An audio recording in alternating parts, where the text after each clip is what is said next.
A Chegada se tornou meu filme favorito, e eu não digo isso por bobeira. É uma das experiências cinematográficas mais únicas que você pode ter. Um filme que não apenas conta uma história, mas como você reconfigura a forma como você pensa sobre a linguagem e sua existência. Mas preciso avisar, esse vídeo contém spoilers, e se você ainda não assistiu, pare agora, vai assistir, e volta aqui depois, porque A Chegada é um filme que vale a pena ter a experiência, igual aquelas obras que você tem vontade de deletar a sua mente só pra assistir de novo. Se você já assistiu, ou se decidiu continuar mesmo assim, vamos conhecer essa história. E toda a história começa por um fim. O filme começa com a imagem de uma mãe e sua filha. Momentos simples, felizes. Uma mulher que parece divorciada ou até viúva, vivendo uma vida tranquila com a sua criança. Elas brincam, riem e existem juntas naquele espaço de pura intimidade maternal. Mas então o filme corta. A filha, agora já adolescente, em meio a uma discussão, grita: "Eu te odeio", e vemos o que parece ser o fim inevitável dessa história. A menina desenvolve uma doença rara, e o corpo vai falhando e a mãe assiste, se sentindo impotente, enquanto sua filha se vai. Corta novamente para uma sala de aula. Essa é Louise Banks, professora de linguística. Dá sua aula de forma quase automática. Mas algo está errado, os alunos estão distraídos e inquietos, olhando os seus celulares, e então descobrimos o porquê. Porque enquanto Louise carregava sua perda, algo impossível estava acontecendo. 12 objetos, na verdade 12 naves alienígenas, suspensas em 12 pontos diferentes do planeta. Nenhuma comunicação, nenhuma hostilidade aparente, apenas presença. E o mundo entra em um colapso silencioso. E aqui algo curioso, as naves não pousam, elas flutuam a poucos metros do solo, tão próximas que quase tocam a Terra, mas não tocam. É como se estivessem esperando algo, mas faltando alguma coisa para o contato completo. Guarde essa imagem, ela vai ser importante para mais tarde. O exército convoca Louise. O coronel Weber aparece na universidade dela com uma gravação, sons incompreensíveis vindo de dentro da nave, e acompanhado de uma pergunta simples: o que eles estão dizendo? Louise é clara, não é possível traduzir uma gravação. Para entender uma língua, você precisa de contexto, precisa ver, interagir, ela precisa entrar na nave. E então ela conhece seu parceiro. Esse é Ian Donnelly, físico teórico. Ele está aqui pela mesma razão que Louise, tentar entender os visitantes, mas enquanto Louise vê linguagem, Ian vê matemática. Enquanto ela busca significado nas palavras, ele busca lógica nos números. E aqui está um dos aspectos interessantes do filme, o contraste entre essas duas formas de entender a realidade. A ciência dura, com a física matemática mensurável, e a ciência bem mais suave, que é linguística, cultural e interpretativa. Ian acredita que a matemática é universal, que qualquer civilização avançada entenderia equações. Louise discorda. Para ela, antes de compartilhar conhecimento, você precisa estabelecer confiança. E confiança vem através da linguagem. Esse contraponto não é apenas narrativo, é também filosófico, porque o filme está perguntando o que nos define como seres pensantes: a lógica racional ou a capacidade simbólica? O cálculo ou a palavra? E, mais importante, será que essas duas coisas são tão diferentes assim? Essa tensão entre eles será o motor da história, dois modos de pensar, tentando decifrar algo que talvez esteja além de ambos.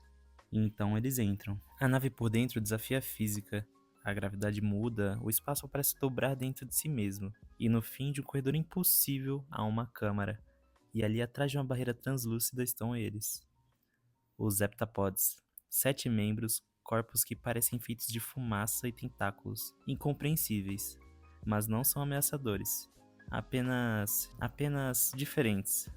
Radicalmente diferentes. Louise começa o trabalho, mostra palavras escritas, humano. Os heptapods respondem, não com sons, mas com o que parece ser tinta. Eles espirram símbolos circulares no vidro. Círculos completos, sem começo e sem fim. Cada símbolo é um pensamento inteiro expresso de uma vez. Não há gramática linear, não há passado, presente ou futuro. Apenas uma completude. Em certo momento do filme entra algo crucial. Louise conta a história do canguru. Quando os europeus chegaram na Austrália e viram aquele animal estranho, perguntaram aos aborígenes: o que é isso? E os aborígenes responderam: canguru. Os europeus pensaram que era o nome do animal, mas na verdade significava: eu não entendo o que você está perguntando. E até hoje chamamos aquilo de canguru. A história ilustra algo profundo. Tradução não é apenas trocar palavras, é trocar mundos. E quando os mundos não são muito diferentes, a comunicação pode criar novos significados. Significados que não existiam em nenhuma das duas culturas originais. E isso se conecta com uma conversa entre Louise e Ian, que revela o coração do filme. Eles discutem uma teoria linguística.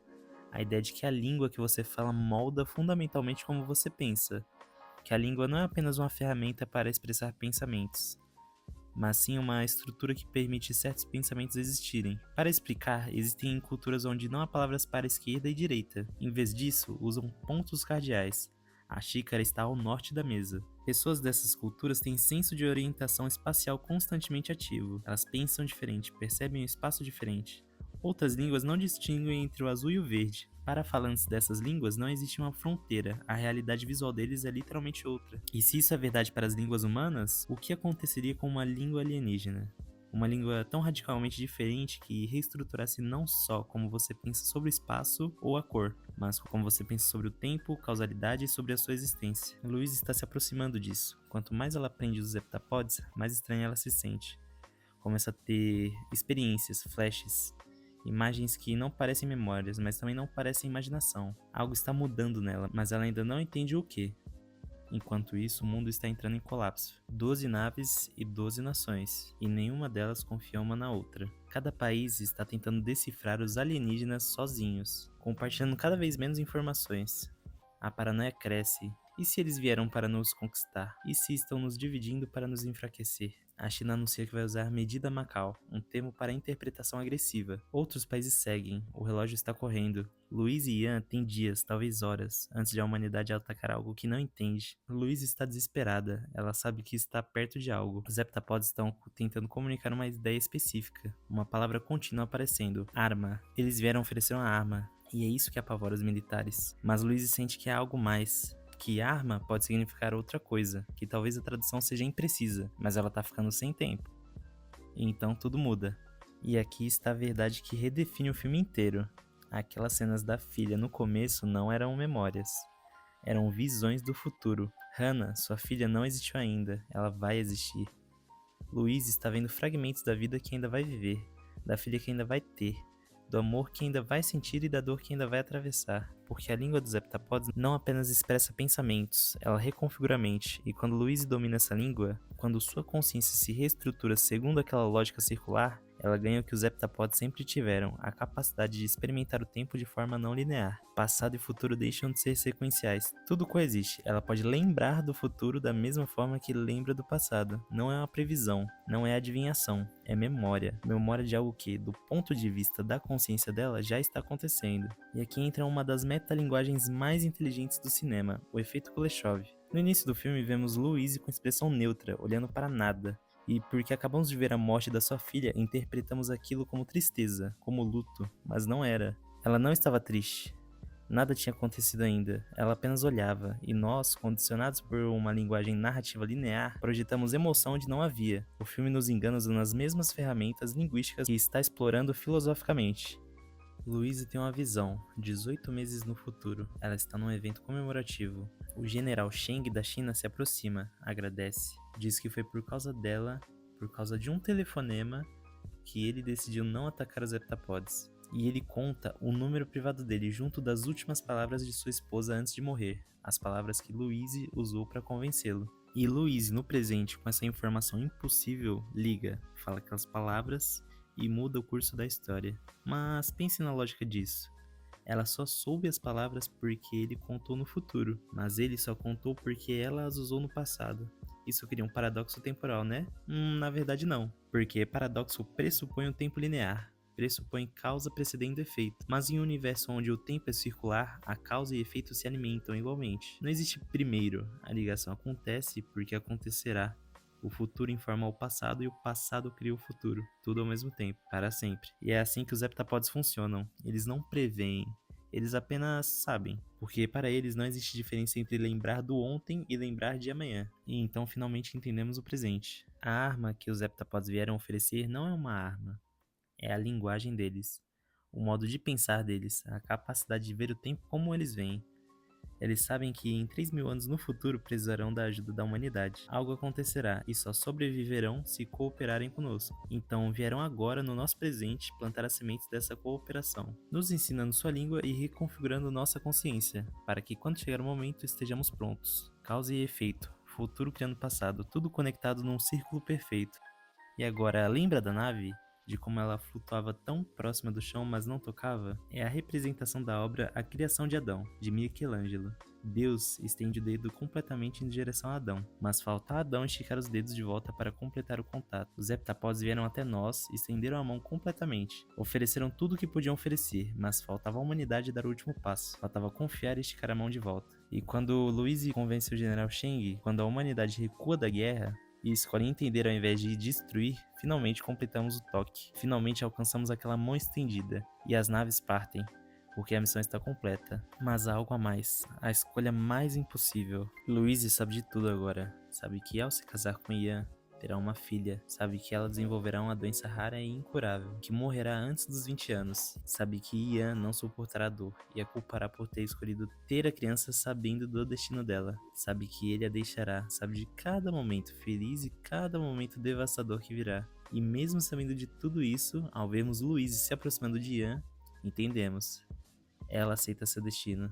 Isso levanta a questão mais brutal do filme. Isso é escolha? Se você já sabe o que vai acontecer, você ainda tá escolhendo? Ou apenas cumprindo o roteiro já escrito? O filme não responde isso diretamente, mas oferece uma perspectiva. Talvez livre-arbítrio e determinismo sejam apenas duas formas de descrever a mesma experiência. Louise conhece o futuro, mas ela não está sendo forçada, está aceitando. Aceitando que aquela vida, com toda a sua beleza e toda a sua tragédia, é a vida que ela vai viver. Porque tentar evitar a dor também seria evitar o amor, evitar cada riso de Hannah, cada abraço, cada momento que torna a vida significativa. A dor e a alegria são inseparáveis. Você não pode ter uma sem ter a outra. E talvez seja isso que os heptapods sabem, que viver não é uma equação onde otimizamos prazer e minimizamos o sofrimento. Viver é abraçar a totalidade, aceitar que cada momento, incluindo os dolorosos, é o que torna a existência real, que saber do fim não apaga o fato de que está acontecendo, que a morte futura de Hannah não diminui a presença viva dela no presente. E talvez seja essa a verdadeira arma que os heptapods nos deram. A Chegada não é um filme sobre aliens, ele é um filme sobre como vivemos com o conhecimento da morte, porque em certo sentido todos nós já sabemos o fim, sabemos que vamos morrer, sabemos que tudo que amamos se perderá, e ainda assim continuamos, escolhemos amar, escolhemos criar, escolhemos viver. A língua dos heptapods é uma metáfora, uma forma de nos fazer ver algo que sempre esteve lá, que o tempo não é inimigo, não é uma linha reta nos levando inevitavelmente para um fim, é um círculo, um eterno agora onde tudo coexiste, onde cada momento, passado, presente e futuro é igualmente real, igualmente válido e igualmente digno de ser vivido. Louise não foge do futuro, ela o abraça porque entendeu que a fuga seria negar a si mesma, seria evitar a única vida que lhe foi dada. E talvez essa seja a lição mais profunda, que viver não é evitar a dor, é atravessá-la, com consciência, com coragem e com a compreensão de que a dor é parte do que torna o amor real. Os heptapods não vieram nos salvar, vieram nos ensinar a ver, ver que estamos sempre habitando todos os momentos das nossas vidas simultaneamente. Que cada despedida carrega dentro de si cada encontro, que cada fim é também o começo, que tudo que perdemos nunca realmente se vai, porque sempre esteve aqui conosco, nesse instante eterno que chamamos de agora. A Chegada mudou como eu vejo o tempo, como eu vejo minhas escolhas e como eu vejo a vida.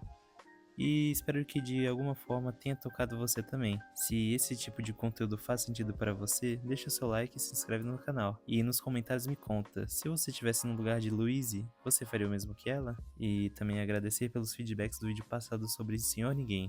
Me ajudaram bastante a melhorar e continuar. Lembrando que você pode fazer o mesmo nos comentários desse vídeo. Nos vemos na próxima.